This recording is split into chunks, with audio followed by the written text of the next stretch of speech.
ভাবি কেমন আছেন? আসতে কোনো অসুবিধা হয়নি তো? আরে না না, একদম না। তোর মেয়ে? হ্যাঁ। মাশাআল্লাহ, কত বড় হয়ে গেছে মামুনি আমার। ওনাদের কথাবার্তা মনে হয় আজকে সারাদিনও শেষ হবে না। আপনাকে রুমটা একটু দেখিয়ে দিন। এটা হচ্ছে আমার রুম।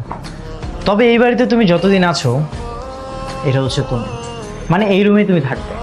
ওয়াও, সুন্দর মেয়েদের সুন্দর রুম না হলে তো চলে না। সারাদিন কোথায় ছিল? বাবা একটু বাইরে গিয়েছিলাম।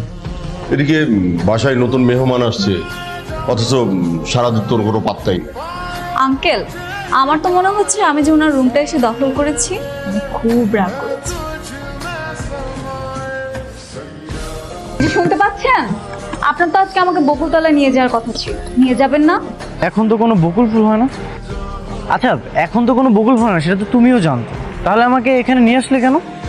ভেবেছিলাম আপনার সাথে একটু ঘুরতে যাব, আমরা দুজন মিলে একটু হাঁটবো সকালে, কিন্তু আপনি তো দেরি করলেন। আচ্ছা, একটা কাজ করি, চলো। ঠিক আছে। তোমার যেমন বকুল ফুল পছন্দ, আমার তেমন কদম ফুল পছন্দ। চলো, আজকে আমি তোমাকে সেখানে নিয়ে যাব। আমি কিন্তু কখনোই কোনো মেয়ের সঙ্গে রিক্সায় ঘুরিনি, তুমি প্রথম। জীবনের প্রথম আপনার রিক্সায় চড়ার সঙ্গী হলাম, নিজেকে অনেক ভাগ্যবান মনে করছি। আমাকে কিন্তু কখনো ভুলে যাবেন না। না না, তোমাকে আমি কখনোই বলবো না। আদিত্য, নাদিয়া মা ওরা কি ফিরেছে নাকি এখনো বাইরে? আরে না, এখনো আসেনি তো, অনেক সময় তো হয়ে গেল। আপনি তো খুব চালাক। আমি যেমন মিথ্যে বলে আপনাকে বকুলতলায় নিয়ে গিয়েছিলাম, আপনি আমাকে এখানে নিয়ে এসেছেন। আচ্ছা, যাই হোক, বলো জায়গাটা কেমন? সুন্দর না? হ্যাঁ সুন্দর, কিন্তু আপনি এখানে ইচ্ছে করে আমাকে নিয়ে এসেছেন। ঘটনা কি বলেন তো? না না, ঘটনা তেমন কিছুই না। না, আপনার মনের মধ্যে নিশ্চয়ই কিছু একটা ঘুরছে, বলুন তাড়াতাড়ি। মনের মধ্যে কি ঘটছে সেটা তুমি বোঝো না? এখনো বলে দিতে হবে? গতকাল থেকে তোমার সাথে আমি আঠার মতো লেগে আছি, এখনো বলে দিতে হবে? আপনার ইচ্ছে হলে আপনি এখন বলুন, আর যদি না ইচ্ছে করে তাহলে বলবেন না, মনের মধ্যেই রেখে দিন, যখন ইচ্ছে হবে বলেন। হ্যালো, হ্যাঁ মা, বলো। কই তোরা? এই তো মা, একটু বাইরেই আছি।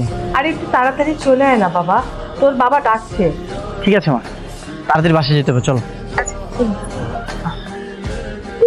তুই একা একা কার সাথে বিড়বিড় করছিস? হ্যাঁ, কই মা, কার সঙ্গে? আমি দেখলাম তুই একা একা বিড়বিড় করছিস, আবার হো হো করে হাসছিস। কিছু হয়েছে বাবা? আমাকে বল না। না না মা, আমার কোনো সমস্যা নেই। তোকে আমি বারবার করে বলেছিলাম আমার বাসায় মানে ঢাকায় আসলে কয়েকটা দিন হাতে সময় করে আসিস, তা না করে আসতেই পারলি না, মানে দু একটা দিন নাই যাইতে এখন বলছিস আমি চলে যাব। আচ্ছা হলো তো, বাসা চিনে গেলাম, আবার না হয় চলে আসবো। আচ্ছা চল মা, ভাবি আসছি। মেয়েকে নিয়ে কিন্তু আবার আসবেন ভাই। আন্টি, আপনারা সবাই আমাদের বাসায় যাবেন। অবশ্যই যাব। আর শোন, ওই মেয়েকে আবার ওই চুপি চুপি বিয়ে দিয়ে দিস না। মেয়ের বিয়ে ঠিক হলে আমাদেরকে দাওয়াত দিস, আমরা সবাই যাব। মেয়েটাকে মনের কথা বলে দিলেই পারতি। আরে বলার কি আছে? চলে যাওয়ার সময় আমার দিকে তাকিয়ে যেভাবে হাসতেছিল, আমি শিওর নাদিয়াও আমাকে ভালোবাসে। তা মেয়েটার নাম নাদিয়া বুঝি? হ্যাঁ। আচ্ছা, একটা কাজ কর, আমার কাছে একটা বেস্ট আইডিয়া আছে। কি আইডিয়া? তুই ওর সাথে দেখা করতে ওর বাসায় চলে যা। সামনাসামনি ওর সাথে কথা বললে তোকে সামনে দেখতে পেয়ে ও খুশিতে অজ্ঞান হয়ে পড়ে যাবে। আরে ওর গ্রামের বাড়ি তো যশোর। তাতে কি হয়েছে? সমস্যা কোথায়? সেখানেই চলে যা। তুই বলছিস? হ্যাঁ, নাইলে দেখবি অন্য কেউ এসে তোর পাখিকে পোষ মানিয়ে নিয়ে চলে গেছে।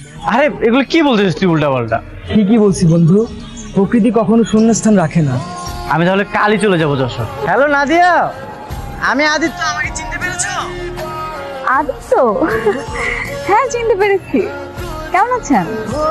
আর আপনার নাম্বারটা পেলেন কিভাবে? তোমার নাম্বার আমি তোমার বাবার কাছ থেকে নিয়েছি। ও আচ্ছা, ভালো করেছেন। আন্টি আঙ্কেল ভালো আছে? হ্যাঁ ভালো আছে। আচ্ছা, আমি তো যশোর এসেছি, তোমাদের বাসায় কিভাবে আসবো সেটা বলো। কি বলেন, আপনি যশোরে? আচ্ছা, খুব ভালো করেছেন। আমি আপনাকে লাইভ লোকেশন দিচ্ছি, আপনি এখানে চলে আসেন, ঠিক আছে? আচ্ছা ঠিক আছে। কেমন আছো নাদিয়া? ভালো আছি, আপনি ভালো আছেন? ফার্স্ট টাইম তোমাদের যশোরে আসলাম, অনেক টায়ার্ড, আমি অনেক জার্নি হয়ে গেছে। বুঝতে পারছি। আন্টি আঙ্কেল ভালো আছে তো? হ্যাঁ ভালো আছি। আচ্ছা, বাই দ্য ওয়ে, পরিচয় করে দিই, meet my boyfriend Arif. Arif, উনি হচ্ছে আদিত্য, যাদের বাসায় আমি ঢাকা উঠেছি। হাই। আজকে কোনো অসুবিধা হয়নি তো? না না, কোনো অসুবিধা হয়নি। তো হঠাৎ করে সাডেনলি যশোর আসার প্ল্যান, নাকি আমাদের বাসায় উদ্দেশ্যে আসলেন?